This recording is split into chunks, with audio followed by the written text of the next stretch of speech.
मुंबई, लो मैं आ गया।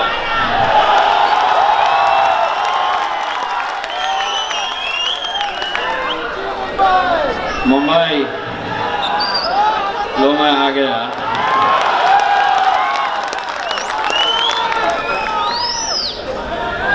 मेरे कायद जनाब बैरिस्टर असदुद्दीन अवैसी साहब,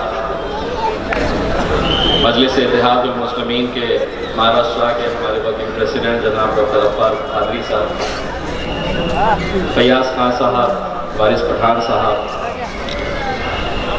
हमारे एमएलए फारूक शाह साहब, स्टेज के ऊपर मौजूद तमाम मजलिस के जिम्मेदारान, हमारी माएँ और बहनें, वो समझ रहे थे सरकार मेरी है,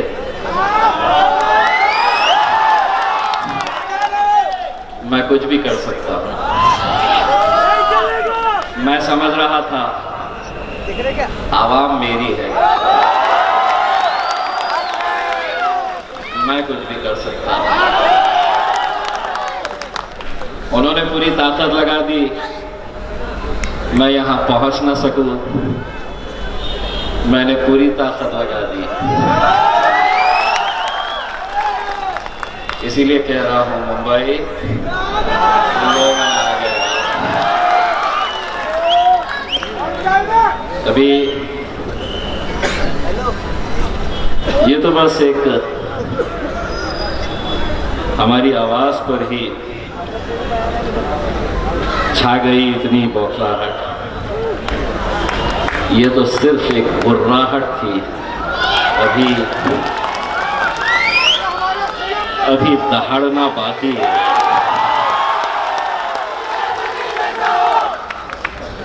बच्चे सुबह जब अल्हम्दुलिल्लाह हम औरंगाबाद से तकरीबन 125 गाड़ियों का काफिला लेकर निकले, तो हमारे ये जो चाहने वाले लोग खड़े हैं ना सामने, कौन पता है ना? तो ये सुबह 6 बजे पहुंच गए और बोले हाँ नहीं आने देते। आ गए और बोले मुश्किल है साहब, बहुत पुलिस है, आपको औरंगाबाद से निकलने ही नहीं देते। मैं अल्हम्दुलिल्लाह औरंगाबाद छोड़ दिया। बोले अहमदनगर बहुत पुलिस लगाए, बस वहां से पलट के आना पड़ेगा। मैं अहमदनगर से भी निकल गया। बोले पूना तक तो पहुंच ही नहीं सकते हैं, मैं पूना भी निकल गया। एक जगह पे रुकाए और मुझे कहे कि साहब अब इसके आगे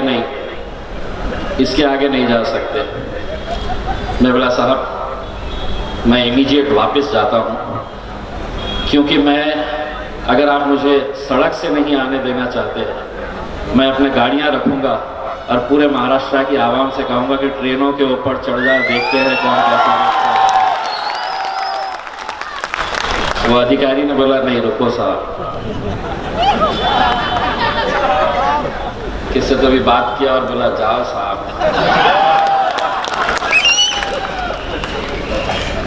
लेकिन मैंने आज इन 13 घंटों के सफर के अंदर एक बात का मुझे एहसास हुआ कि लोग यूं ही मजलिस को शेरों की जमात नहीं कहते। कुछ तो है कि इतनी ताकत लगा दी गई। और मैं एक साफ शब्दों के अंदर ये कहना चाहता हूं, और मेरी बात रखने से पहले मैं महाराष्ट्र की और मुंबई पुलिस का तहे दिल से शुक्रिया अदा करना चाहता हूं।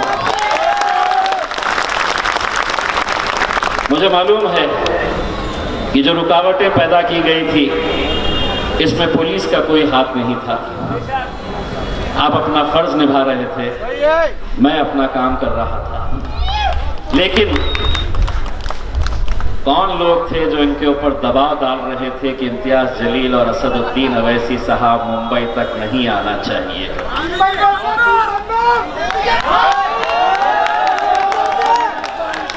आपको मैं ये बताऊं कि ये जब प्रोग्राम हमने लेने का तय किया था तो हमने लोगों से ये बताया कि ये हमारी सियासी जमात का कोई कार्यक्रम नहीं है, कोई प्रोग्राम नहीं है। हमने तमाम कांग्रेस के, राष्ट्रवादी कांग्रेस के, समाजवादी पार्टी के, और अब तो शिवसेना भी मुसलमानों की बात करती है, उनके भी नेताओं को हमने कहा कि एक मर्तबा हम लोग क्या अपने कौम के साथ हो रहे नाइंसाफियों के लिए हम एक प्लेटफॉर्म के ऊपर नहीं आ सकते? क्या हमें उन मराठा भाइयों से सीखना नहीं चाहिए कि जिन्होंने जब अपने रिजर्वेशन के लिए सड़कों के ऊपर आंदोलन किया तो शिवसेना का मराठा हो या भारतीय जनता पार्टी का हो या कांग्रेस का हो या एनसीपी का हो, ये पूरे के पूरे मैदान में उतरे तो अपनी सियासी जमात का मफलर पहनकर नहीं उतरे, वो मराठा बनकर वहां पर उतरे। लेकिन हमने जब यही पैगाम, यही इनविटेशन सभी हमारे राजनीतिक दलों के नेताओं को हमने दिया तो किसी ने भी साथ नहीं दिया। बहुत इज्जत के साथ हमने इन लोगों को न्योता दिया, इनविटेशन दिया, लेकिन बाद में पता चला कि ये इज्जत के लायक ही नहीं है।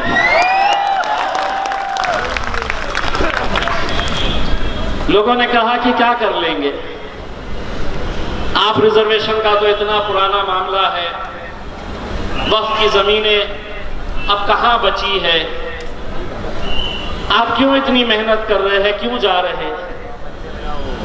इलेक्शन के वक्त एक बात कही थी, दोबारा ये बात दोहरा रहा हूं, मंजिल मिले ना मिले ये मुकद्दर की बात है, हम कोशिश भी ना करें ये गलत बात है।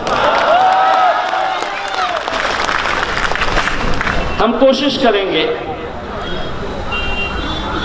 पूरी ईमानदारी के साथ कोशिश करेंगे,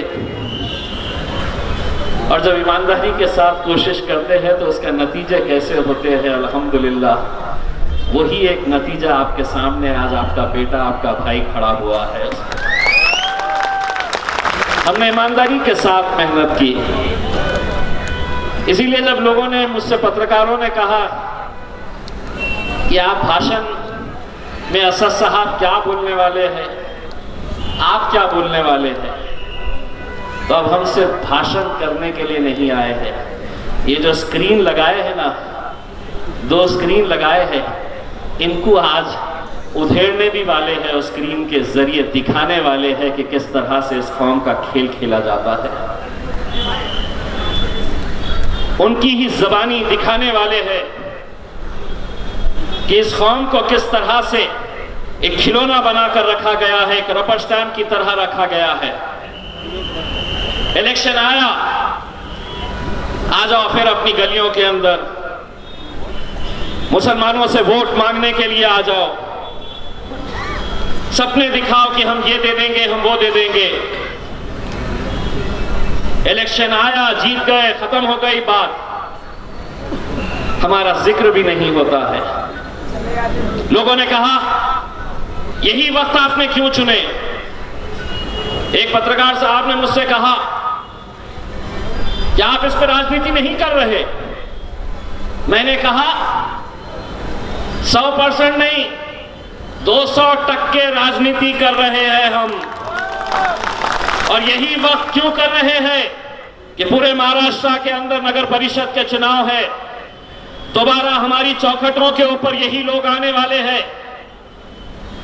आज जो लोग औरंगाबाद से या पूरे महाराष्ट्र के कोने कोने से आए हैं, हमने किसी को गाड़ी नहीं दी, किसी की गाड़ी के अंदर पेट्रोल नहीं भरा, किसी को पैसा नहीं दिया, लेकिन उसके बावजूद भी इतनी तादाद के अंदर अगर नौजवान, बुजुर्ग निकल कर आए तो कहीं ना कहीं उन्हें यह एहसास हो रहा था कि हम जिस मुद्दे को लेकर आगे बढ़ रहे हैं हमारे आने वाले मुस्तकबिल से यह ताल्लुक रखता है। कहां है वो 93,000 एकड़ जमीन महाराष्ट्र की, 93,000 एकड़ जमीन कहां है वो? किसने किसको बांटा है, किसने किसको बेचा है? अल्हम्दुलिल्लाह 8 महीने हो गए हैं महाराष्ट्र वक्फ बोर्ड का सदस्य हुए, मेंबर बने हुए। इन 8 महीनों के अंदर अल्हम्दुलिल्लाह 9 FIR रजिस्टर करवाया हूं मैंने पूरे महाराष्ट्र के अंदर। 9 FIR, बड़े बड़े धन्ना सेठों के खिलाफ FIR। जो सोचते थे कि हमें कौन रोक सकता है, हम तो पैसों से सबको खरीद सकते हैं और खरीदे हैं। उनके अंदर डर नहीं था, खौफ नहीं था। वो सोचते थे कि हमारा कौन बाल बांका कर सकता है, हम तो पैसों से सबको खरीद सकते हैं। उन्हें क्या मालूम है कि बाजारों के अंदर कुत्ते के बच्चे बिकते हैं।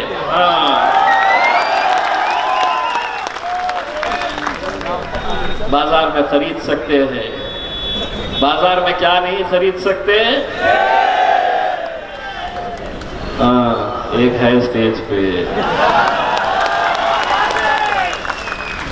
ओरिजिनल एक ही है, बाकी हम छोटे छोटे हैं। असद भाई को देख के अल्हम्दुलिल्लाह पहले पार्लियामेंट के अंदर भारतीय जनता पार्टी वाले सोचते थे ये अकेले है, इतना बोलते, और अब ये भी आ गया, अरे बाबा तो मोदी बोलता है।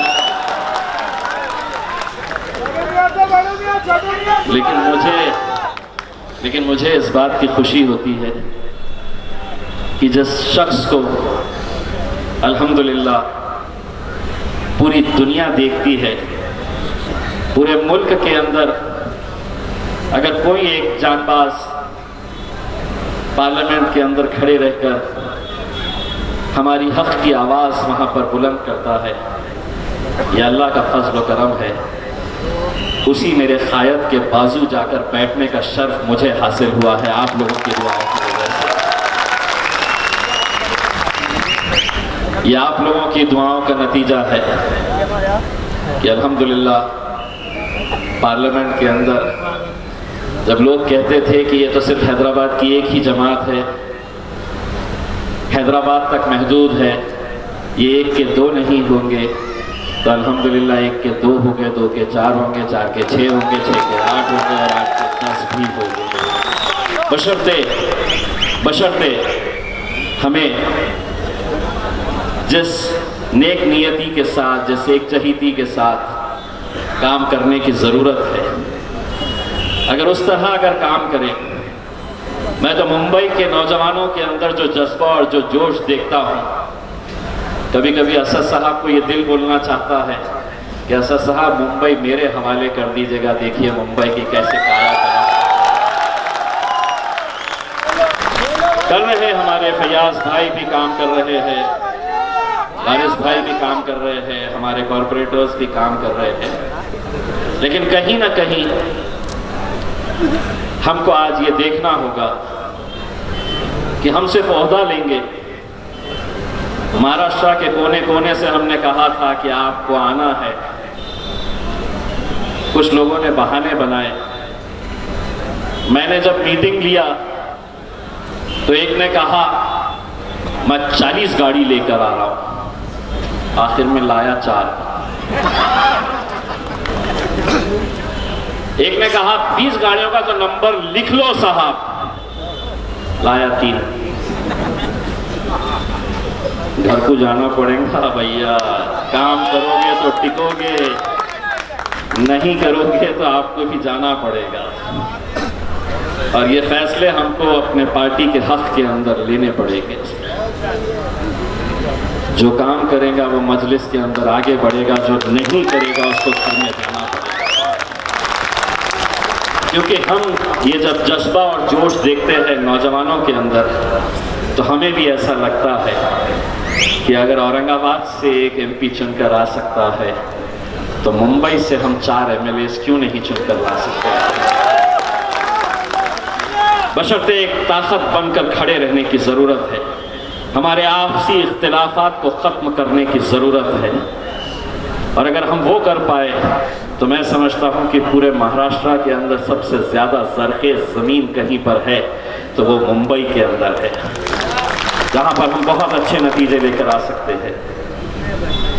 दोस्तों, ये जब हमने निकलने का फ़ैसला किया, पूरी तैयारी हो गई, और हाँ, मैंने जिस तरह से हमारे पुलिस डिपार्टमेंट का शुक्रिया अदा किया, मैं ये समझता हूँ कि आज का ये कार्यक्रम अगर यहाँ पर हो रहा है तो वो सिर्फ़ और सिर्फ हमारे महाराष्ट्र के working president doctor Gaffar Qadri साहब की मेहनतों की वजह से हो रहा है कि पिछले इतने दिनों से वो यहाँ पर आकर बैठे और बैठकर उन्होंने जो कुछ भी मुमकिन हो सकता था वो काम किया।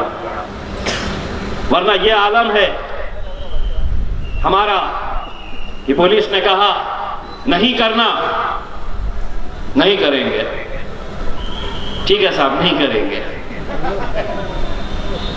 ये मजलिस में नहीं चलेगा।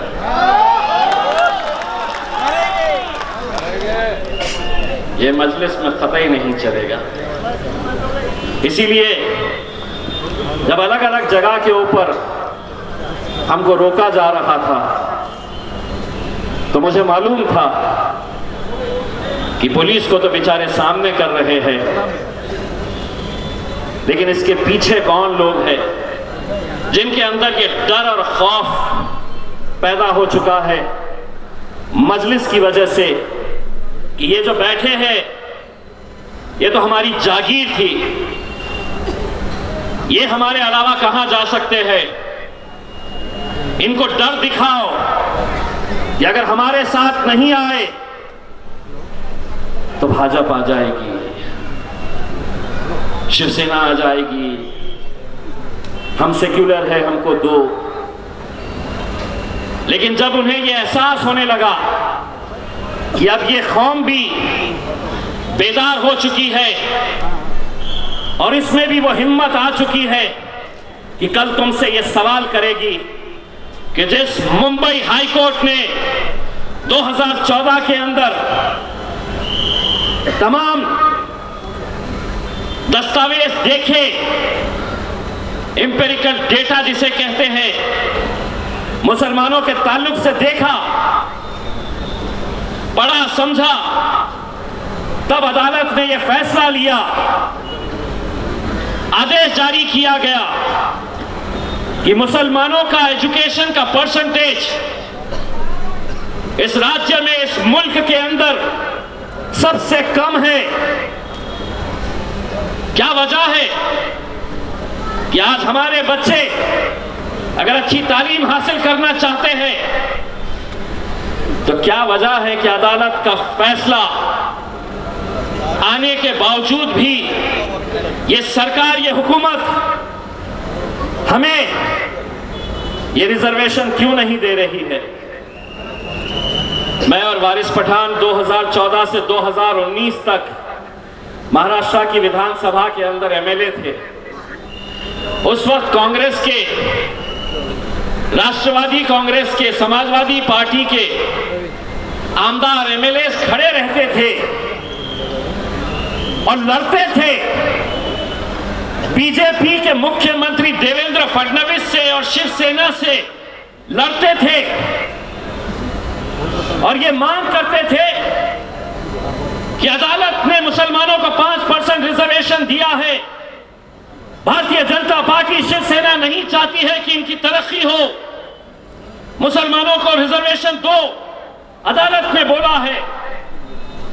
इतने जोरदार भाषण करते थे कि मुझे ऐसा लगता था कि कितने हमदर्द हैं मेरे कौम के। 2019 के बाद तख्ता पलट गया, अब हुकूमत में आ गए हैं विरोध में जब थे तो उस भारतीय जनता पार्टी और उस शिवसेना से मांगते थे जिनका मुसलमानों से कोई लेना देना नहीं, जो नहीं चाहते कि इस मुल्क का मुसलमान तरक्की करे, तालीम हासिल करे। लेकिन आज सत्ता के अंदर अगर तुम बैठे हैं, महाराष्ट्र की विधानसभा के अंदर अगर तुम जाकर बैठे हैं, तो तुम्हें वहां पहुंचाने के अंदर यही हमारे गैर मुसलमानों का हाथ है कि तुम वहां पर जाकर बैठे हैं। लेकिन सत्ता में आते ही तेवर बदल गए। 2 साल से कोई जिक्र नहीं। हमने इंतजार किया कि अब कुछ फैसला करेंगे, तब करेंगे, लेकिन नहीं। जब हमने ये ऐलान किया कि अब हम आएंगे तुमसे सवाल करने के लिए, तो क्या किए? पुलिस वालों को आगे कर दिया, बोले रुकाओ इनको, कैसा तो भी रुकाओ करके।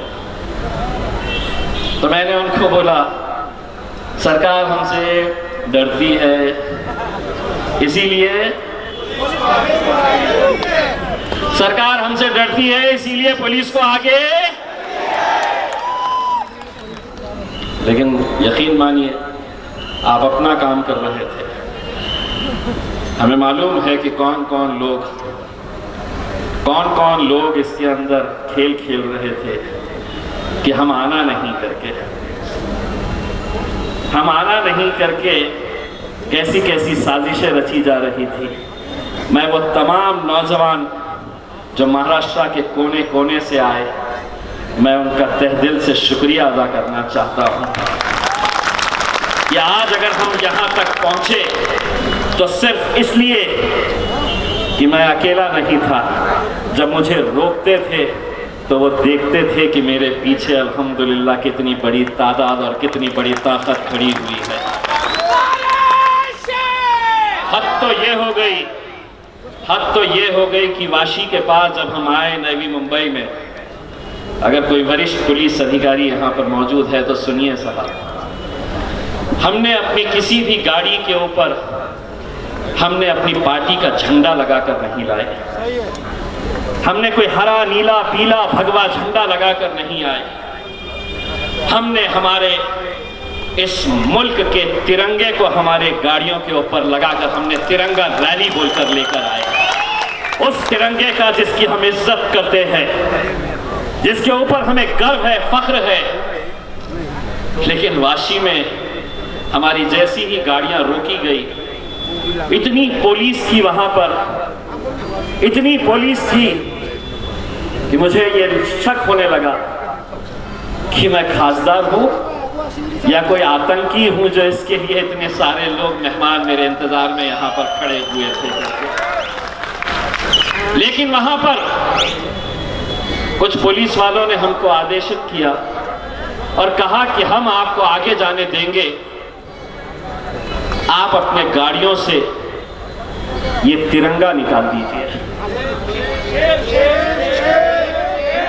ये वाशी के एक वरिष्ठ पुलिस अधिकारी ने, मीडिया वाले भी वहां पर थे, उनके सामने हमें यह कहा गया कि आपको अगर मुंबई जाना है तो आप तिरंगा निकालिए, अपनी गाड़ी में रखिए और आप आगे जा सकते हैं। मैंने तिरंगा निकाला, गाड़ी से खुद नीचे उतरा और मैंने कहा कि गाड़ी तू रख, मैं पैदल जाऊंगा लेकिन तिरंगे को नहीं छोड़ूंगा।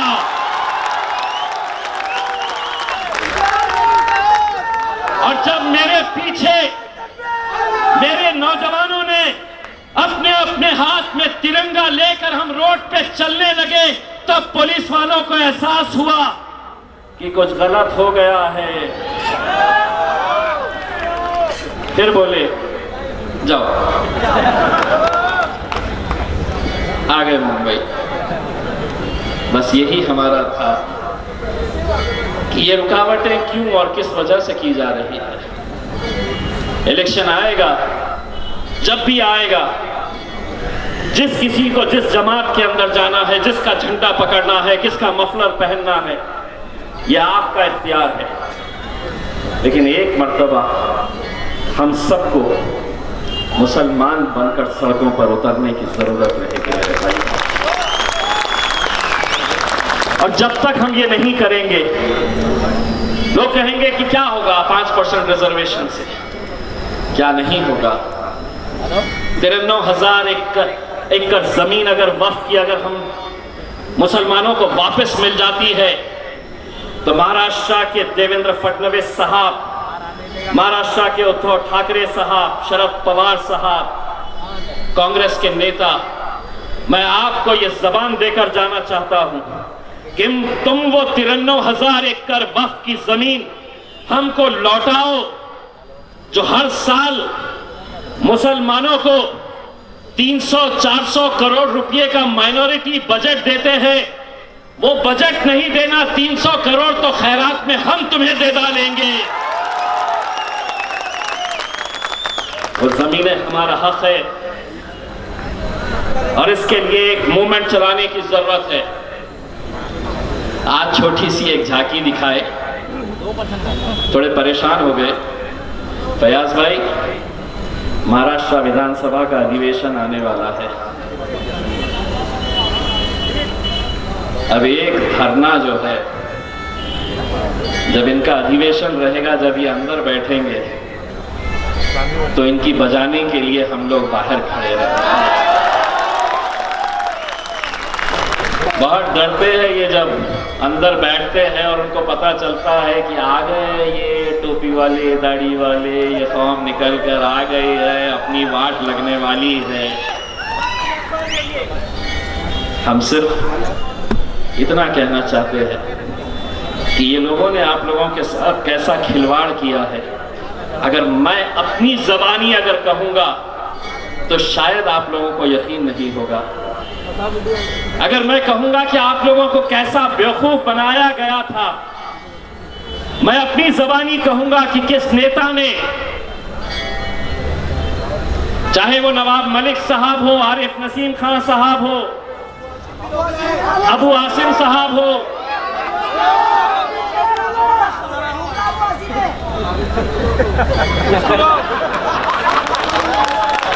सिर्फ असद भाई ने इजाजत देना,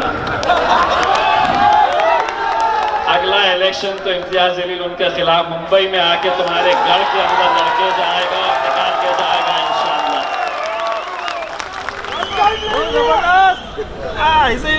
हमारी वजह से वहां गए और बोले कौन अवैसी,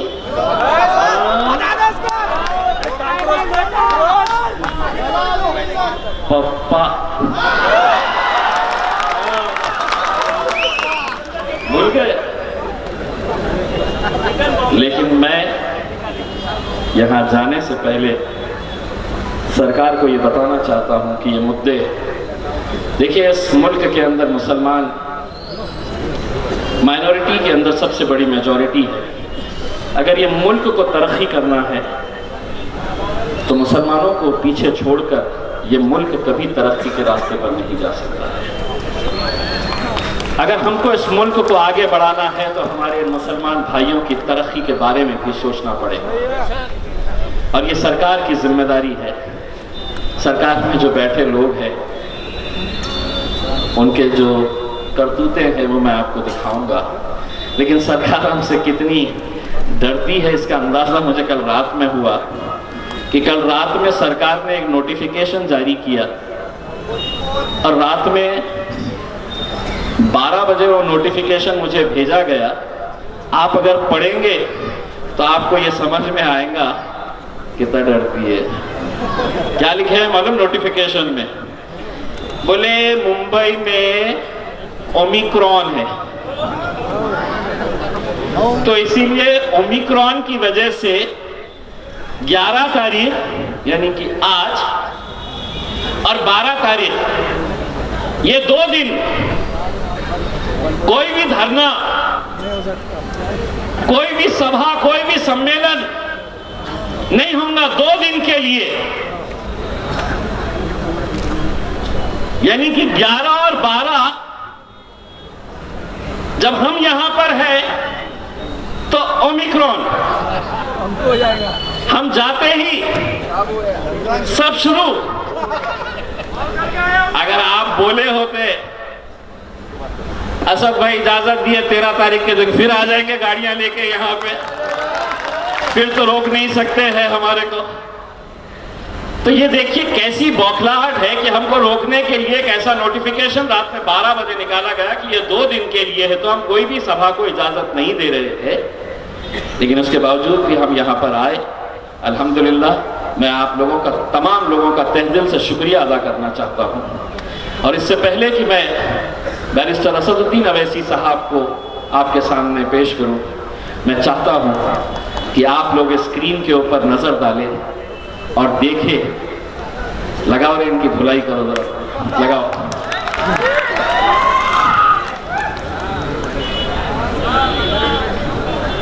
देखिए गौर से, जो देख नहीं सकते हैं मैं आपको उसके सीडी बनाकर देने वाला हूं। हर इलाके के अंदर स्क्रीन लगाना और खूब चलाना, देखिएगा। बहुत बहुत शुक्रिया। खातिर मुसलमानों का इस्तेहसाल किया है।